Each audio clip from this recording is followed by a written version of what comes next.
bonsoir. Tout d'abord, merci pour de nous offrir ce film. Alors, j'aurais deux questions. La première, c'est la genèse, enfin, d'où est venue l'idée de ce film. Et la deuxième, c'est pas vraiment une question, mais à titre personnel, je trouve que le film retranscrit vraiment ce qu'est la Méditerranée. Moi, je suis d'origine algérienne et il y a des choses que j'ai vécues.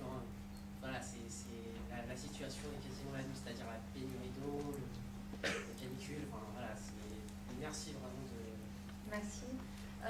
En fait, la première chose que j'avais envie de faire, c'était de m'attaquer à l'idée de faire un film de peur au soleil et de voir comment je pouvais créer des fantômes à partir du soleil, d'où les ombres. Et j'avais très envie de tourner en Méditerranée parce que je viens de là aussi. Et voilà, j'aime beaucoup les paysages méditerranéens. Merci. Est-ce qu'il y a d'autres questions ?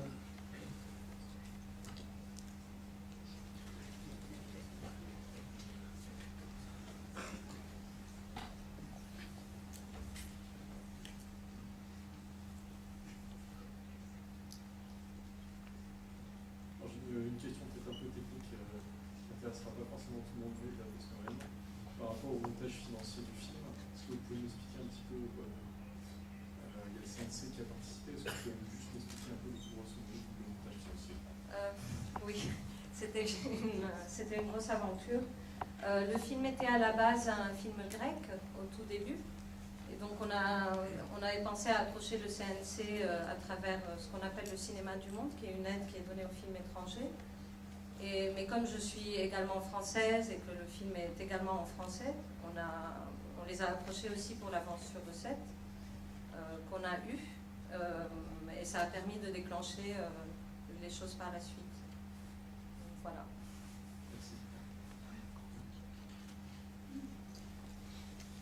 D'autres questions ? Le micro circule. Si quelqu'un veut poser une question. Oui, je veux bien. Oui. Il arrive donc le micro. Merci. Bonsoir, salut. Merci, bravo. Je voulais parler un petit peu des répercussions politiques du film qui sont immenses. Le film est avant tout politique, à mon sens. Est-ce que tu peux nous en parler ? Je crois que c'est un aspect qui est assez inconscient pour moi, bizarrement, je sais, parce que je ne l'ai pas pensé comme un film avec un message politique, mais la description d'un État, l'état du personnage principal, c'est un État qui rend le film peut-être politique parce qu'il est immigré. C'est juste que je voulais m'attacher à certaines parties de son statut d'immigré, qui sont plus celles de la solitude. Voilà. C'est ce que moi je dirais de plus politique dans mon film. Il y a de plus politique dans le film, c'est la solitude. Et sinon, pour la description de la Grèce, je l'ai pensé comme un film de futur proche. Mais encore une fois, j'ai un peu peur du mot politique parce que je décris quelque chose que je connais et qui est juste une réalité personnelle. Il y a des choses après. Oui, quand vous dites ça, si vous pouvez élaborer. Oui, non, mais c'est-à-dire qu'effectivement, c'est presque une chronie avec cet or bleu, la blue gold qui est toujours là. On n'a pas vraiment d'éléments qui vont dans ce sens-là, on ne sait pas trop, on imagine que c'est une société un petit peu comme ça. Oui, il y a la société à qui l'eau appartient, que j'ai voulu représenter comme une multinationale dominante. C'est traité assez en off dans le film, parce que c'est juste le réel dans lequel il existe.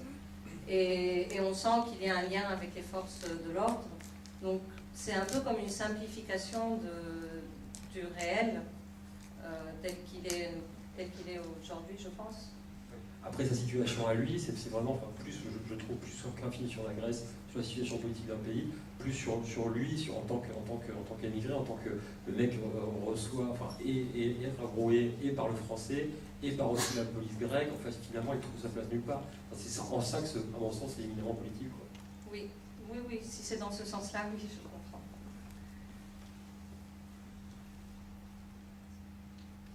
J'ai peut-être une question pour toi. En fait, on avait lu en off un discours par rapport à la catégorie à laquelle le film appartient.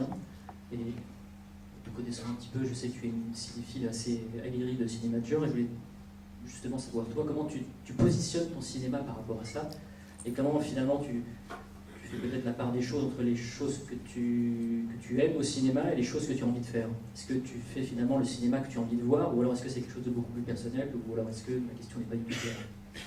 Si, si. En fait, c'est après coup, je pense que je me suis rendu compte à quel point il était personnel et qu'il était juste personnellement travaillé par des codes du genre, ou le contraire.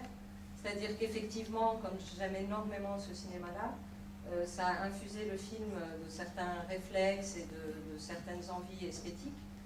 Mais en fin de compte, le film parle beaucoup de moi aussi, je pense. Mais de manière qui m'est arrivée presque par surprise, en fait. Est-ce qu'il y a d'autres questions dans la salle? Est-ce que ton micro va plus vite? Merci François. Alors, désolé, le film, on parle de la solitude du personnage principal. Ashraf, pour moi, me fait penser à Tchaikovsky dans Le Locataire. Mais surtout, le film, par le côté anticipation et chronie, ça me fait surtout penser au roman de Ballard, c'est-à-dire un côté hyper réel, mais en même temps avec ce petit détail qui fait tout basculer, qui fait que... voilà, je voulais savoir si... Effectivement, j'aime vraiment beaucoup le travail de Ballard. Et il avait fait une série de romans dans les années 70 qui étaient des romans de science-fiction écologique. Donc ça, il y a une part de ça. Je ne suis peut-être pas allée aussi loin que je voulais dans cet aspect-là, mais ça c'est une question aussi de budget, de décor. Il aurait fallu aller plus dans un traitement de direction artistique plus fort. Mais oui, c'est une référence certaine pour l'aspect écologie du film. Et quant à Polanski, oui, il y a des choses en commun avec Tchaikovsky, d'ailleurs, c'est comme ça que ça se prononce, qu'on ne remarque pas au premier abord. La première fois que j'avais vu Le Locataire, je n'avais pas noté l'aspect étranger à Paris. Je m'étais seulement focalisée sur ses liens avec la dame qu'il remplace dans l'appartement. Et c'est en vieillissant que je me suis rendu compte qu'il y a une grosse part de ça dans le cinéma de Polanski, qui est très personnel et qu'il raconte à travers le genre également. Merci beaucoup. Bonsoir. Voilà, merci beaucoup pour ce film. Je trouve qu'il nécessite quand même du temps pour le digérer. Je pense que c'est bien de le voir plusieurs fois. J'avais une question par rapport au montage. Je voulais savoir si l'écriture était, si le montage était proche de l'écriture initiale du scénario ou s'il y avait eu beaucoup d'écriture au montage pour avoir la version finale du film. Voilà, merci beaucoup. Oui, le montage est un peu comme une deuxième écriture. Je dirais pour la plupart des fois, parce qu'on récupère un matériel qui n'est pas un scénario. Et on raconte le film avec ce qu'on a, il reste les thématiques et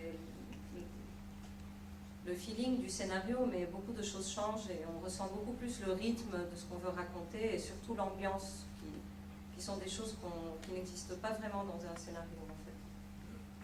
Donc oui, le montage est très important. Une question aussi, je vais faire, autant profiter vu que j'ai le micro tout le temps. Non, c'était par rapport à la photographie du film. Donc c'est un film qui travaille énormément sur l'essence et justement sur l'impact de la chaleur qu'on ressent à travers l'image. Et je voulais savoir en fait quelles étaient les consignes que tu avais données à ton chef opérateur, enfin consignes, c'est un gros mot, comment vous avez travaillé pour essayer de retranscrire au mieux possible cette espèce de côté cauchemar solaire en fait.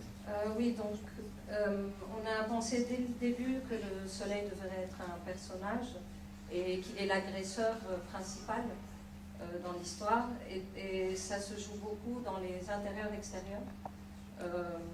J'ai essayé de jouer des choses très sombres à l'intérieur, que dès qu'un rideau s'ouvre, on a l'impression que la lumière entre comme un élément agressif. Voilà, c'était dit comme ça. Et évidemment, beaucoup de plans du soleil lui-même pour qu'on ressente sa présence.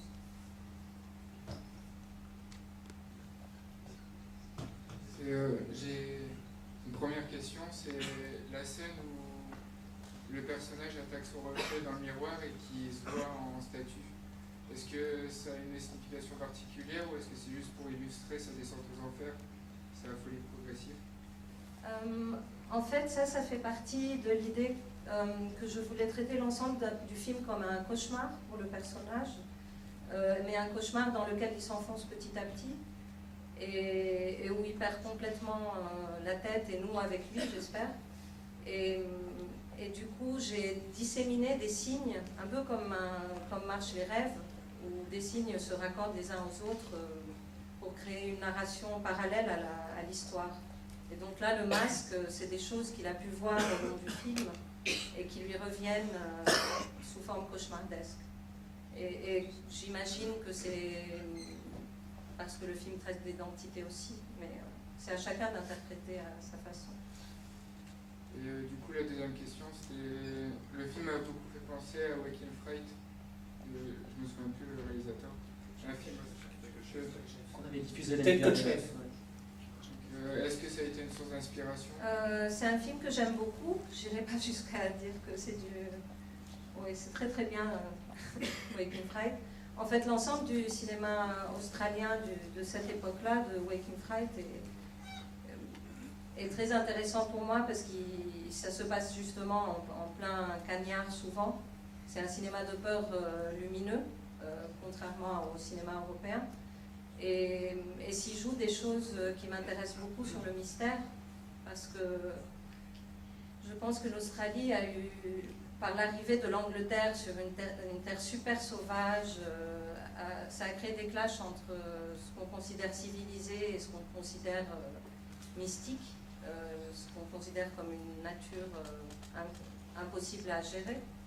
Et je pense que ça a fait des films vraiment très très beaux, dont celui de Ted Kotcheff. Merci pour votre réponse et merci pour ce film. Merci.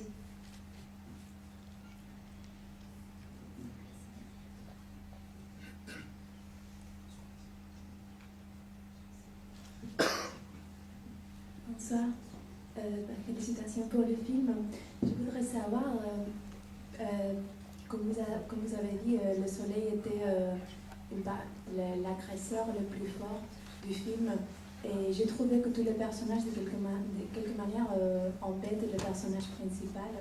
Je voudrais savoir, le personnage de l'archéologue, vous dites, pourquoi est-ce que vous avez un intérêt à avoir un personnage un peu plus doux, un peu différent de tout le reste. En fait, je m'étais dit que c'était bien qu'il souffle un peu avant la dernière partie où tout part en vrille totalement. Et pour moi, elle est un peu un pendant moins, un peu plus intégrée que lui, mais tout aussi seule, puisqu'elle est également à l'étranger et ne semble pas aussi à l'aise que d'autres personnages. Et voilà, c'est une rencontre même très courte, mais qui permet de faire souffler le film à un moment. Mais vous avez choisi ce métier pour quelque raison particulière? Pour la rattacher au site archéologique et avant la découverte de la statue. Je pense c'est tout. Merci. J'ai une question d'ordre un peu plus générale et extra-cinématographique par rapport justement à l'accueil du film. C'est drôle parce qu'on voit dans les festivals spécialisés, je crois que c'est le deuxième que tu fais après CIGES, le festival spécialisé, on voit que les questions du public sont toujours extrêmement référentielles, c'est Ted Kotcheff, c'est Ballard, enfin voilà, comment ça se passe en fait quand tu es dans un festival plus généraliste? Quel type de questions on pose et comment le public réagit? C'est effectivement un peu différent. Pour le moment, j'en ai fait qu'un seul qui était à Thessaloniki en Grèce. Il peut y avoir des questions qui pensent le cinéma comme un documentaire ou comme un monde réel et du coup qui me renvoient, par exemple, je vais donner un exemple parce que c'est plus simple. On m'a demandé pourquoi les Grecs sont dépeints de manière aussi méchante Et donc j'ai dû dire que pour les codes de ce type de film, on ne peut pas se permettre de mettre tout type de personnages pour créer un équilibre moral forcément entre les gens, avec toute la variété par exemple qu'un documentaire aurait pu permettre. C'est pas le but, quoi. Voilà. Donc oui, effectivement, c'est des codes qui renvoient tout de suite au réel, mais c'est le réel, je dirais, du drame psychologique peut-être, ou du documentaire. C'est leurs deux codes de lecture. Est-ce qu'il y a d'autres questions? Est-ce qu'on a le temps d'en poser d'autres, Cyril, des questions d'ailleurs? Bof. Je vais peut-être poser la dernière, alors sauf si quelqu'un veut poser la dernière question. Non, vous me laissez conclure. Non, mais j'ai peut-être une dernière question, Joyce, concernant le casting, et comment ça s'est passé. Est-ce que ça a été difficile? Je crois savoir que ça n'a pas été simple en fait, de pouvoir trouver des bons rôles pour les bons personnages. Et est-ce que finalement tout s'est passé comme tu le voulais et les acteurs t'ont donné tout ce que tu souhaitais? C'est ton premier long, je pense que c'était aussi un défi assez important de se projeter à la direction d'acteur sur l'ensemble d'un long métrage. La façon dont je l'ai pensé, c'était que je voulais surtout que le personnage principal se sente isolé par rapport aux autres acteurs, ce qui n'est pas très sympathique, il m'en a un peu voulu, mais c'était important qu'il soit seul totalement. C'était important d'avoir réellement des Français de France, des Grèces de Grèce, et que lui vienne encore une fois d'ailleurs. Je pense qu'en trichant, ça aurait créé moins de différence entre les gens. Et j'ai trouvé intéressant aussi de travailler avec différentes classes d'acteurs.